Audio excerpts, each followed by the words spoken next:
right, Tyson. So I took a little trip to LA, and I was just kind of thinking on the way there because I was using my GPS, my navigation in the vehicle, and at the time I was thinking, yeah, this is great. That you really don't have to think. You can really focus on driving, and it kind of tells you, like, oh, you're gonna get off the exit in 2 miles, whatever.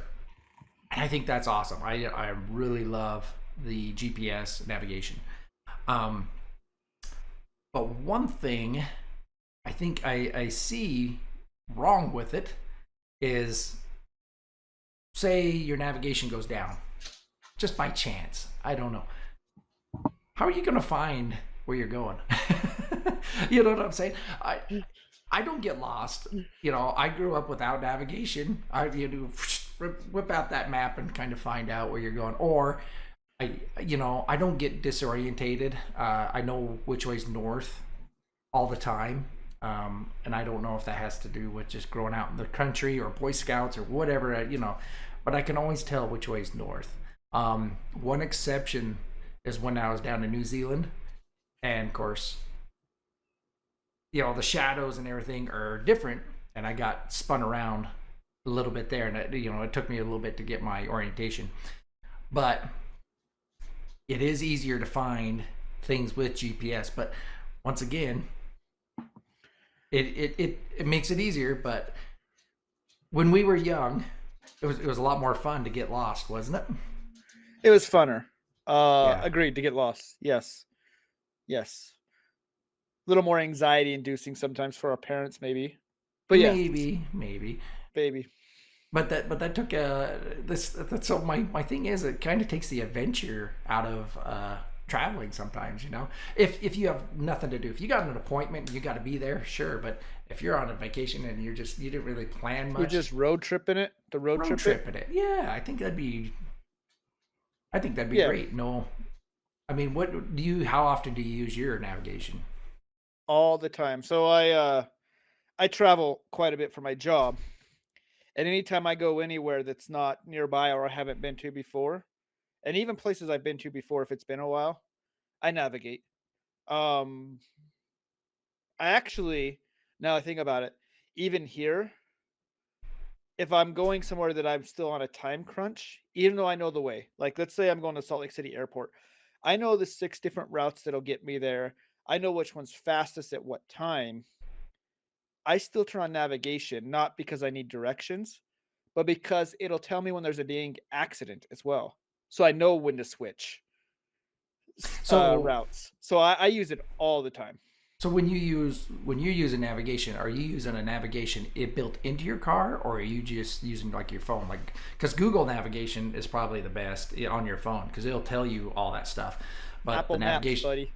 well, yeah, Apple Maps. I'm Uh, using phone. I'm using my phone, and I've got Apple CarPlay in both my cars. oh, okay, So yeah, it comes up on my screen, and I can watch my map. And almost all the new rental cars I get have the same thing. I just have to plug my phone in or Bluetooth to it, and it comes right, up right on my screen. And it'll pause my audiobook, tell me when I need to turn right. I can look down at my screen, see I need to turn right. And it's even gotten to where if there's multiple lanes, it'll tell me get into the right lane beforehand, right.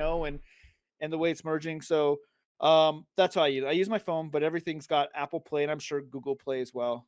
But so you But don't yeah, use the integrated navigation in the cars. no, I think that's a thing going. I don't know for sure, but I think that's the thing going away. I don't see it as often I either. sure Like I hope used to see so. all the They're a piece integrated of junk. GPSs in. Right. Like my No, old Mercedes had it and a couple others had integrated GPS, but I'm not seeing that. Once again, I actually drive a fair amount of rental cars. I don't see that very much in cars anymore. They expect you to just connect with the two most popular phone brands, Apple or Google, and they and should. use whatever. On Yeah. my Subaru, because to update your maps, you got to pay an extra $75, and the Yep. updates come every 6 months. I'm like, no, I'm not gonna pay $75 every 6 months just to update my maps. And then on top of that, it just tells you how to get there. It doesn't tell you, oh, there's a traffic jam, oh, there's a police up ahead or police activity or what like what Google and Apple do. Yep. The Jaguar, it does. They don't offer, or they don't ask for any like upgraded price or anything It's like because that. you Or paid that premium up front. I guess and maybe they're tapping into some different network, but I sure hope that it just goes Apple and Google, because these other ones are just inferior. Right. Yeah. I think once again, I think just the acceptance and I've not noticed it. I'll find out here in a couple of months when I go back over to Europe. But in the US, I think it's accepted that you either have, even if you're not using an Apple phone or a Google phone or whatever, you still either have Google Maps or you have something on there. And so it still hopefully interacts. But I think at least in the US, car technology is, instead of them paying to put in, the receiver and everything in the cars and all that, it's just much easier to give you a touchscreen and let you run it off your phone because everybody's got a phone. Um, Yeah. and it becomes more universal too, because there was a time, I'd call it that middle phase, where some cars were like your Subaru and it had the integrated, and then some cars could listen to your phone. And if I got a rental car 6, 7, 10 years ago that was the integrated, well, of course, the rental car doesn't have it activated. They want to sell you a GPS unit instead for, or rent it to you.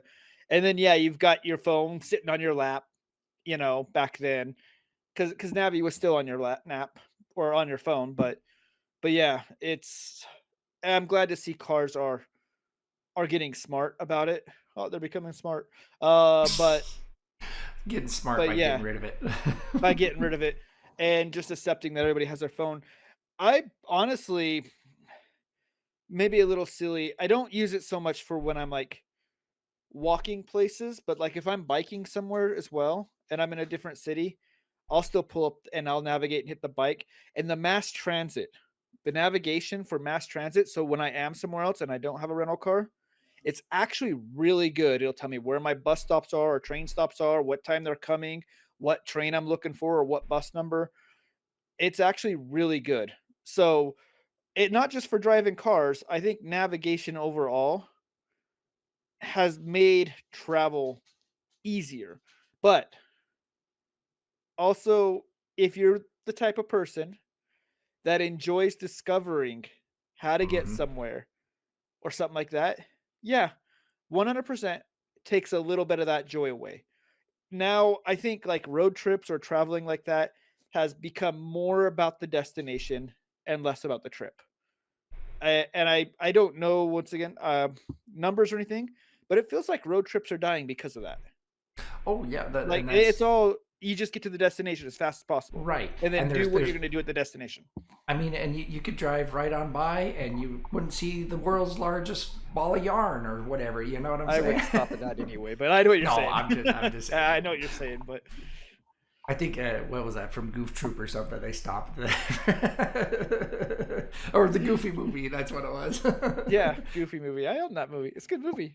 I Yeah, good actually have the movie. soundtrack. It comes on in my car once in a while. Yeah.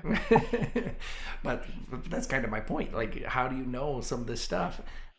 Because unless it has like a road sign that you're driving by and go, oh, come check out this. I mean, how do you know it's really there? But I have sometimes, seen, I'm trying to remember where it is.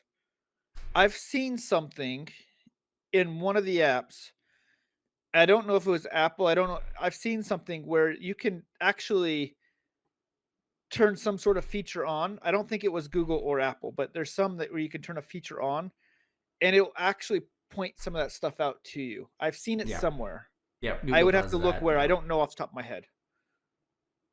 yeah, they do. There is, but I don't know how to do it on my phone. I know how to bring it up on the computer and it'll pop up. As you this just shows you're driving, Right. um, but it's just kind of funny to see how we've progressed. Because, like I said, we used to just have maps. You'd buy a map from the gas station or whatever, of the state or whatever. Yep. And then it kind of went to like what they call tom toms, where they had a book type of thing. But those cost like quite a bit Yep. because they had like Yep. tons of maps. And then it went to our favorite MapQuest. I remember I remember printing out directions with Yep. MapQuest, uh, back in the day when I'd have to go somewhere. Be like, "Okay, here's where I'm going. These are like the 4 places I need to go. I need to know where my office is, I need to know how to get to the airport, where the hotel is." And then from there, yeah, I'm asking directions on where's the nearest restaurant or whatever. But, Yeah, yeah. yeah, I would leave and okay, I'm going to the office. Here's my maps.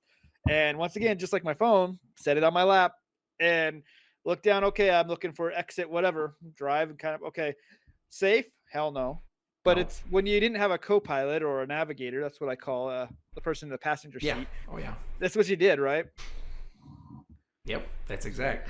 So I just find it funny how we've progressed. Like, and so, and we grew up out in the country. I mean, where we grew up, it was pretty small town. So if somebody came up to you and said, "Hey, I'm looking for this place," and you'd be like, "Okay, you're gonna go down like 4 streets or 4 miles. You're gonna see this big rock, and then at I'm that gonna big stop you rock, real quick. Did you say 4 miles or did you say, oh, about 5 minutes? yeah, well, either or." We do things in the US by time, right? Oh You're gonna yeah. drive for 10 minutes and then you're gonna see this.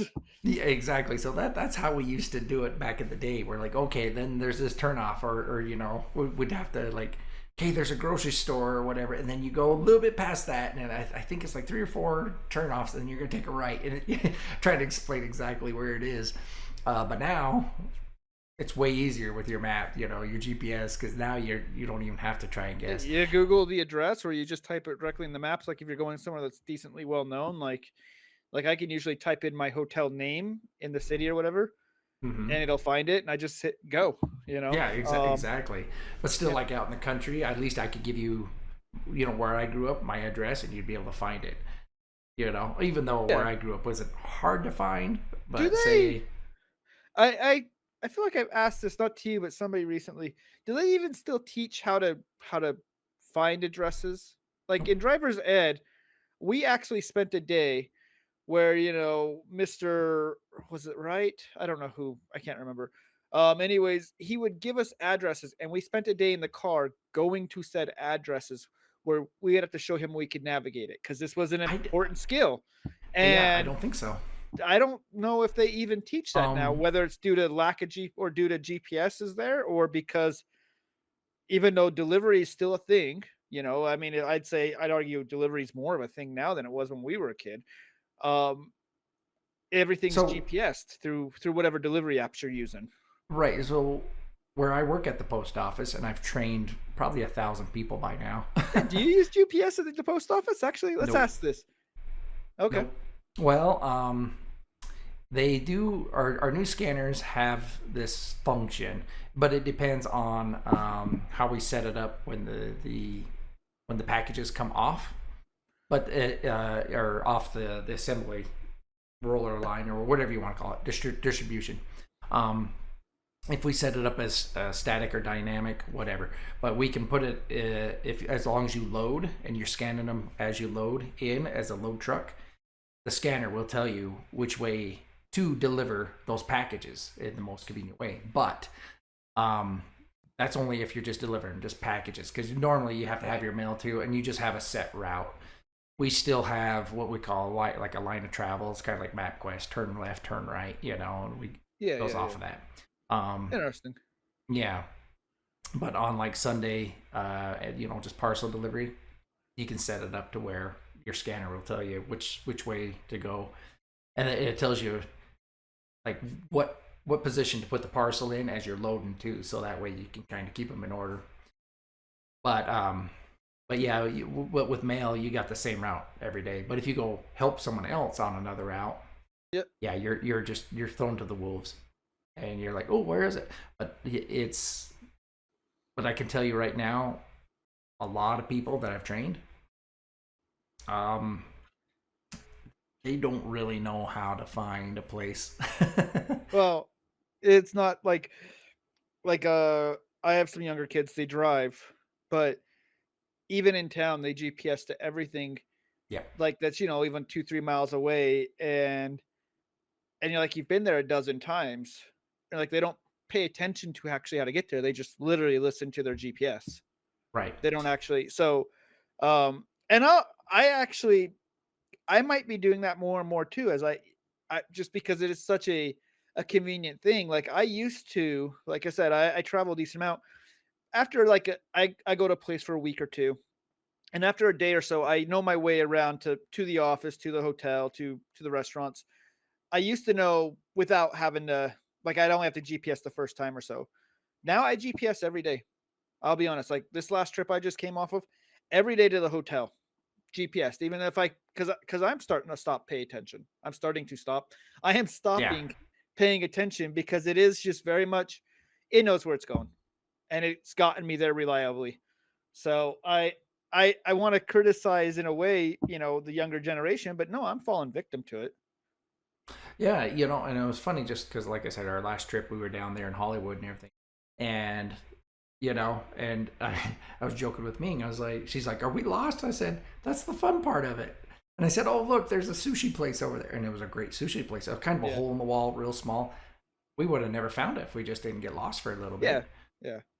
I mean, when I'm at So, places for weekends and stuff like that, and we still do it a little bit here and there, I turn it off. And knowing I mean, I always have it nearby to where okay, I if I get too in the woods, I can always boop, right, and get me boat home. So it's safer in a way to get lost nowadays too. If you actually want to get lost, it's safer to get lost because you yeah. can get on lost much easier. And some places are easier to get lost in than others. Like New York City, I don't know how anybody can get lost there. It's set up just grid. It's really easy, at least for Right. me. LA, a little more because it's all over the place. But Venice. Venice is a Venice would GPS be, doesn't work in Venice yeah.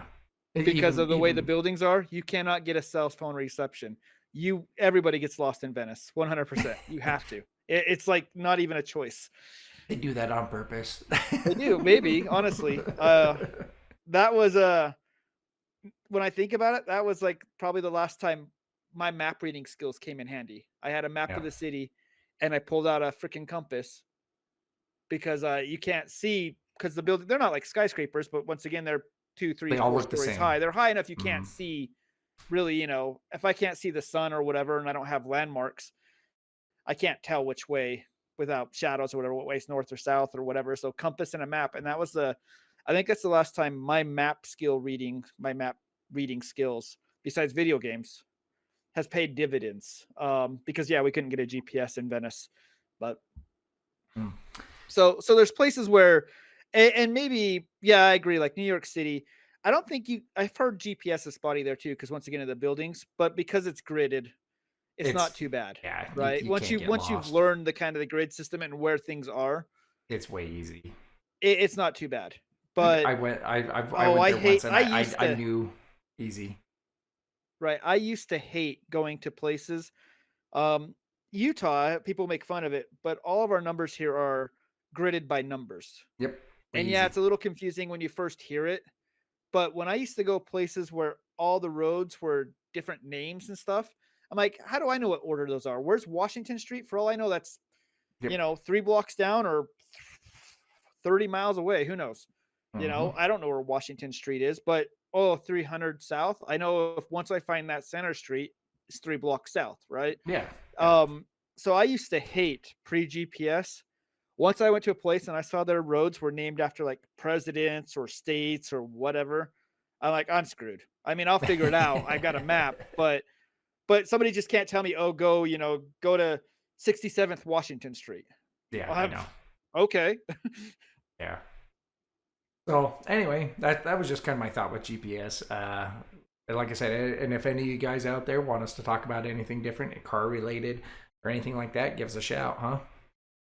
Yeah, yeah. And All right. don't read maps and drive. Yeah, don't do that anymore. All right. See you guys later. Later.